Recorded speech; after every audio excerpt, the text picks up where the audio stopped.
ვის არ ვებდი ჩვენი ცვლილობა არის მშვიდობიანი ჩვენ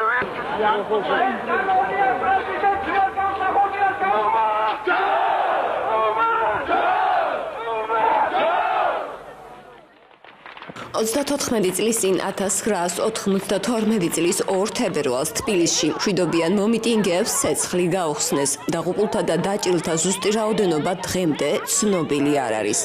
ქვეყნიდან განდევნილი პრეზიდენტის მხარდასაჭერად ქუჩაში მრავალი ათასი ადამიანი გამოვიდა. რამდენიმე დიდი მიტინგი დროებითმა მთავრობამ კიტოვანის სიგუა იოსელიანი სამეულმა იანვარშივე დაარბია. თავდაპირველად აქციის მონაწილეებს ხელკეტებითა და წყლის ჭავლით შლიდნენ. 2 თებერვალს კი უკვე ცეცხლი გაუხსნეს.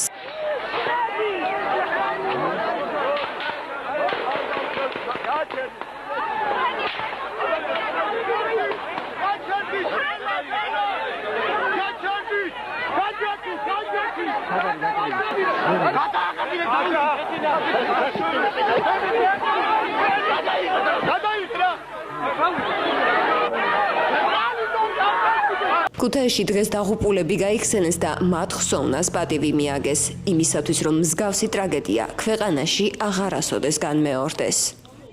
ბოლო ხომ უნდა დამთავრდეს აფსესის სხვა და იგი რა ქომოდა უნდა ვწყვიტოთ ქართველები ერთად. ეს აწყობს მტეს. ორი და რო ჩხუბობს სახში და ორი ძმა როცა ჩხუბობს სახში ვის აწყობს ეს აწყობს მესამეპის. ერთი ძმაც აგეს, მეორე ძმაც აგეს, დაცაგეს და ყველა მშვიდობა ჯობია. ეს მინდოდა როგორ თქვა და ნათელი დაადგეს სიმხატა აწინ არ გამოვიდეს რომ ქართველებმა წყვიტოთ ერთმანეთს რატო იცი დევიზია ასეთი გაუმორჩილოთ საქართველოს უკართველოს.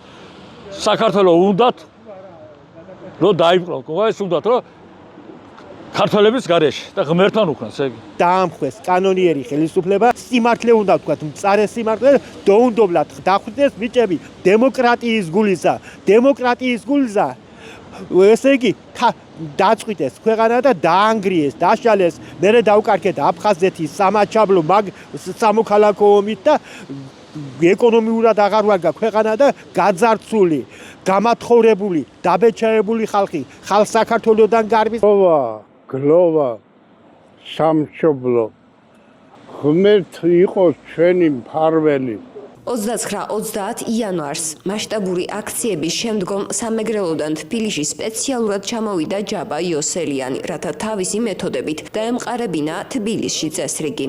სწორედ მისი ინტერვიუ გავიდა იმ დღეებში ტელევიზიით, სადაც აცხადებდა: დემოკრატია ლობიოობა არ არის და ჩვენ გაჩვენებთ ყველას, რა არის დემოკრატია. ადგილზე დაიხვიტება ყველა, ადგილზე დაიხვიტება პროვოკატორიო. ხვალიდან გამოცხადდება ახალი წესები და ყველაფერი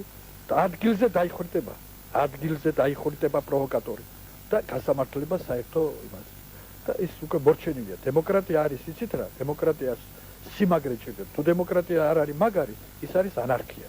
ვინმეს თუ გონია რომ დემოკრატია არის ლობიოობა არ არის დემოკრატია. 1992 წლის 2 თებერვალს მან სიტყვა შეასრულა და ყველაზე მასშტაბური აქცია განსაკუთრებული სისასტიკით დაარბია. ამ მშვიდობიანი მარშის დროს 1999 წლის 9 აპრილის შემდეგ ყველაზე მეტი ადამიანი დაიღუპა.